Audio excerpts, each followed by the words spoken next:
મનોકામના હશે અને મનોકામના સાથે યમુનાજીના ચરણોમાં જો મસ્તક ઝુકાવ્યું તો યમુનાજી સકળ મનોરથના દેનહાર છે, સકળ મનોરથ સિદ્ધ કરનાર છે. તમારી વંદન ભક્તિ ત્યાં ને ત્યાં સિદ્ધ થઈ જશે, એનું ફળ તુરંત મળી જશે. વંદન ભક્તિ બાદ કહ્યું દાસ્ય ભક્તિ, અને દાસ્ય ભક્તિનું વર્ણન કરતા 24મા પદમાં કહ્યું શ્રી યમને પતિ દાસ કે ચિહ્ન ન્યારે. શ્રી યમુને પતિ દાસ કે ચિહ્ન ન્યારે, શ્રી યમુને પતિ દાસ કે ચિહ્ન न्યારે.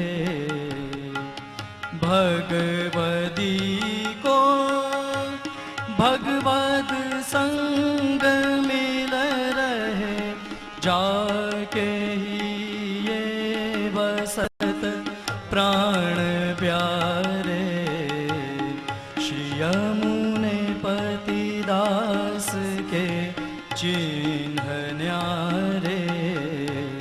આ દાસ્ય ભક્તિ 41 પદ દ્વારા સિદ્ધ થાય. શ્રી યમને પતિ દાસ કે ચિહ્ન ન્યારે. અને યમુનાજીનો દાસ બને એને શું મળે? કહ્યું ભગવદી કો ભગવત સંગ મિલે. યમુનાજીની કૃપાનું પહેલું લક્ષણ થાય ભગવદીનો સંગ મળે, અને બીજું લક્ષણ શ્રી ઠાકોરજી હૃદયમાં આવીને બિરાજી જાય. પોતાનું ધામ છોડી તમારા હૃદયને ધામ બનાવે. શ્યામ સુખ ધામ જહાં નામ ઇનકે. જ્યાં યમુનાજીનો જેના મુખમાં નામ, એના હૃદયમાં ઠાકોરજીનું ધામ. મુખમાં જીભમાં યમુનાજીનું નામ હશે તો એ જ ક્ષણે ઠાકોરજી હૃદયમાં આવીને બિરાજી જશે.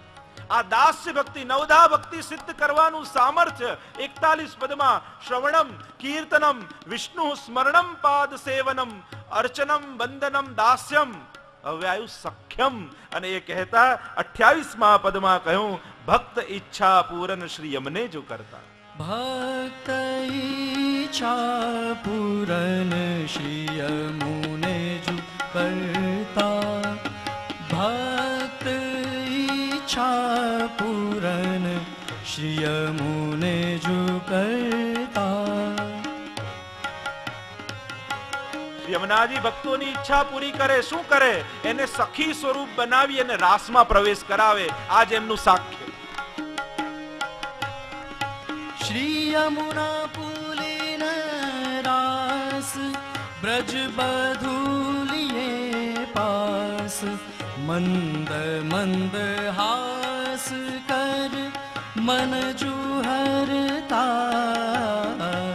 भक्त इच्छा पूरन श्री यमुने जु करता. જ્યાં સખ્ય હોય ત્યાં જ ઈચ્છા પૂરી કરાય. સખી આવે જ્યારે યમુનાજીના શરણમાં અને જાણે યમુનાજી કે આ સખીનો શું મનોરથ છે, એની શું ઈચ્છા છે, અને યમુનાજી પોતે એને સખી બની જાય અને પોતાનું સૌભાગ્ય પોતાની સખીને આપી દે. અને આપે તો મનમાં ખેદ ન હોય, મંદ મંદ એની સામે સ્મિત કરતા રહે અને આનંદિત કરે કે જે સુખ મને મળ્યું હતું એ જ સુખ મારી સખીને મળી રહ્યું છે. અરે આજ તો સાચું સાક્ષ્ય છે, આજ સારી સાચું સખીપણું છે કે પોતાનું સૌભાગ્ય પોતાની સખીને આપે છે. સાક્ષ્ય પછી આવ્યું આત્મનિવેદન ભક્તિ, 9મી ભક્તિ. અને આત્મનિવેદન ભક્તિને ગાતા 27મા પદમાં કહ્યું શ્રી યમને પર તન મન ધન પ્રાણ વારો. श्री यमुने पर तन मन धन प्राण वारो. श्री यमुने पर तन मन धन प्राण वारो.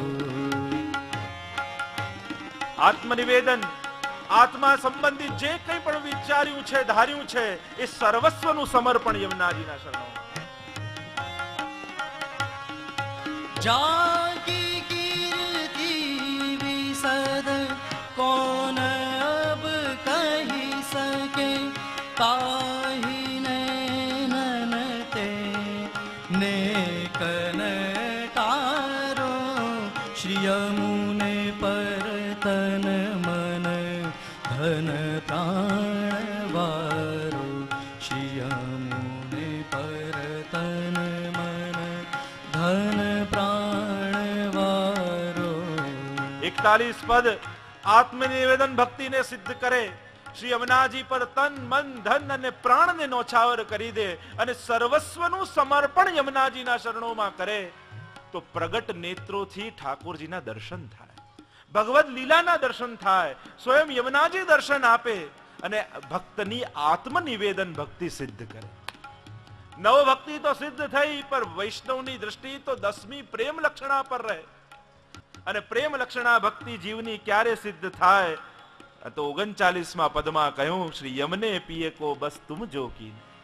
श्री यमुने पिए को बस तुम झुकीने, श्री यमुने पिए को बस तुम झुकीने, श्री यमुने पिए को बस तुम झुकीने, श्री यमुने पिए को बस तुम झुकीने.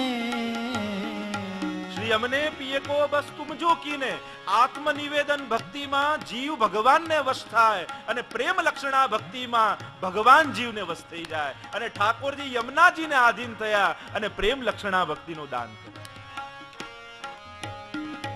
प्रेम के फंद ते गही जू राखे निकट, प्रेम के फंद ते गही जू राखे निकट, ऐसे निर्मोल नगमोल लीने, श्री यमुने पिय को बस तुम झुकीने. પ્રેમ કે ફંદતે ગહીજુ રાખે. જો બે માં છે પુષ્ટિ માર્ગમાં, એક ભગવાનની માં અને એક ભક્તની માં. ભગવાનની માં એ યશોદાજી, ભક્તની માં એ યમુનાજી. બંનેની સમાનતા કરવા જાઓ ભાવની, તો યમુનાજી યશોદાજી ઠાકોરજીને પકડવા માટે દોરડું લઈને પાછળ પાછળ પાછળ પાછળ દોડ્યા. પકડાયા, ઠાકોરજી નિસ્સાધન થયા એટલે, પણ બાંધવા ગયા તો 2 આંગળ દોરડું નાનું પડ્યું, બાંધી ન શક્યા. ભગવાનની માં ભગવાનને બાંધી ન શકી, પણ ભક્તની માં પ્રેમ કે ફંદતે ગહીજુ રાખે. ભક્તની માએ ભગવાનને બાંધી લીધા. અને આ ત્યાં 41 પદમાં તો કહ્યું, જહાં તુમ પઠાવત તહાં બધાવત. અને એવા બાંધ્યા કે જ્યાં યમુનાજી કહે કે હવે અહીંયા જાઓ તો ઠાકોરજી દોડતા ત્યાં જાય, અને હવે કે અહીંયા જાઓ આ ભક્તની કૃપા કરો તો એ ભક્તના ઘરે જઈને કૃપા કરે. તો ભગવાનની માં ભગવાનને બાંધી નથી શકતી, પણ ભક્તની માનું એવું સામર્થ્ય છે. આ યમને મહારાણીનું એવું સામર્થ્ય છે કે પ્રેમ લક્ષણા ભક્તિનું દાન કરે અને ભગવાનને બાંધી લે. આ પ્રેમ લક્ષણા ભક્તિ, આત્મનિવેદન ભક્તિ એ જીવનો ભગવાનમાં નિરોધ, અને પ્રેમ લક્ષણા ભક્તિ એટલે ભગવાનનો જીવમાં નિરોધ. પરસ્પર નિરોધ સિદ્ધ થાય ત્યારે ભક્તિ સર્વોચ્ચ શિખરે પહોંચે. તો આમ 10 પ્રકારની ભક્તિનું દાન આ 41 પદ દ્વારા થાય. 41 પદ તો કલ્પ વૃક્ષ છે. આમાંથી જે પણ શોધવા બેસો, આખી મધરાષ્ટક સાથે સમાનતા કરવી હોય યમુનાજીની તો પણ આપણે કરી શકીએ. તમને એક એક પદની સમાનતા આ 41 પદમાં મળે. 16 ગ્રંથની સમાનતા કરવી હોય તો થઈ શકે. પુષ્ટિ માર્ગના 5 તત્વો પણ 41 પદમાં બિરાજે છે.